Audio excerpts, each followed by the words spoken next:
Hello, in this WDQ demonstration video we will be showing a new update that we've implemented to improve the realism of our images. Currently the images have always shown the sash of a window, but we never showed the frame details, and everything was always symmetrical. So if you had a single hung window with a upper sash that had different sight lines than a lower sash, that detail was not demonstrated.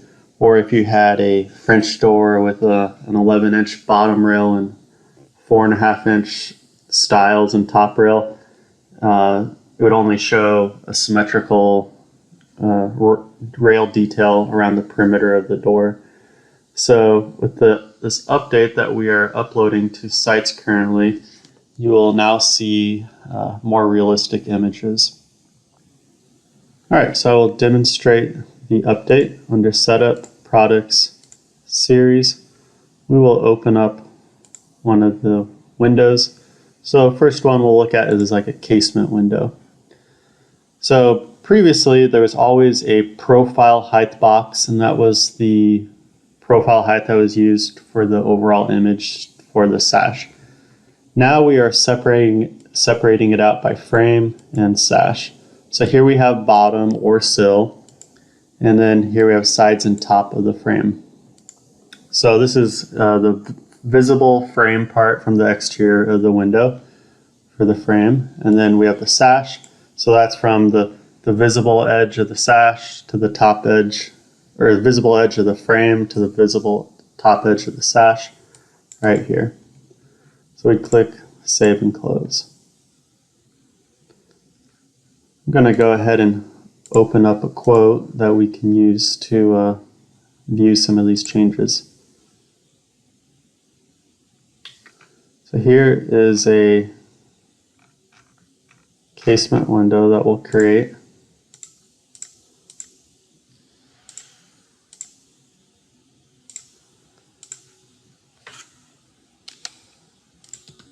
(32 by 54).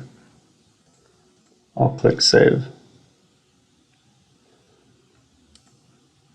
There you can see the details. Now I'm going to change some of those settings so you can see them changing in real time.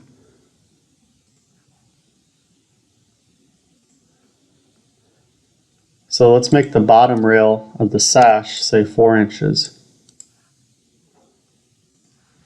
I'll click Save. And you can see the bottom rail has moved up right there.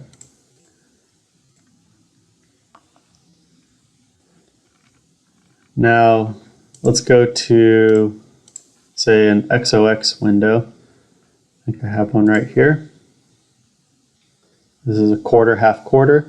So we have frame bottom and frame sides and top. So that way if you have a slope sill and different visible sightlines, you can render those details. Let's just say that the bottom is 2 inches, sides and top are 1.5. Active sash, so this is the bottom left and top edge of the active sash. Fixed sash, that'll be the middle one. And then you have your interlock detail.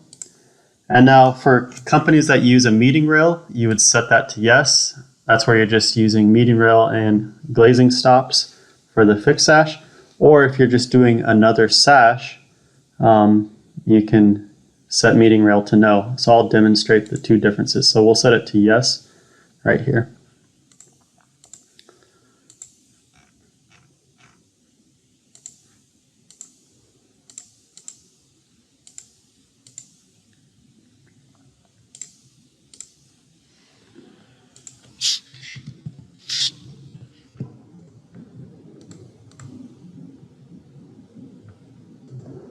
So you can see our frame detail. We have our sill right there. And this is our active sash. And then the fixed sash you can see has the lower sight lines right there. And we're showing a meeting rail. Now let's pretend instead of having meeting rails, you just have a fixed sash panel right there. So in that situation, most likely you're going to have the same sight lines as your active sashes. So we'll change the fixed sash to 1.5. So all these are symmetrical. That's the advantage of not using a meeting rail. And I'll click Save. And you can see now we're showing without a meeting rail and a fixed sash panel.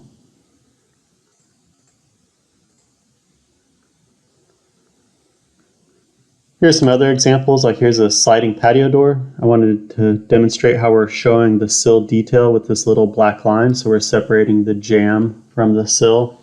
And here I have a different bottom rail height. Here's an example of a French door right there, also with a different bottom rail height. So here's an example of a 3-wide transom. So one continuous frame around it with 3 right there. We'll be doing the same thing for a new French casement product. We've also made updates to multi-slide doors. So with the multi-slide, we're having frame members around it, and you can also program in the bottom rail dimension. And this is a multi-slide cornering door. And here we're showing the 2 sash details, so you can see the 2 corners of the sashes coming together. So just helping to create a more realistic looking image. Also, we've updated pivot doors and the bifold doors. So here's an example of the bifold sliding doors. Before, those were using common mullions between them, but now we've made it truly realistic like an actual bifold door would be. And here's an example of a single hung with a meeting rail with the obviously asymmetrical sash split that we were testing out. Double slider window.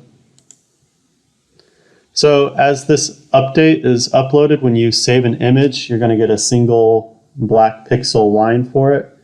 And so that's where you'll have to go in to the admin side and fill out these numbers right here. And then resave the images, and you'll have those more realistic looking images. If there are any questions, feel free to give us a call. Thank you.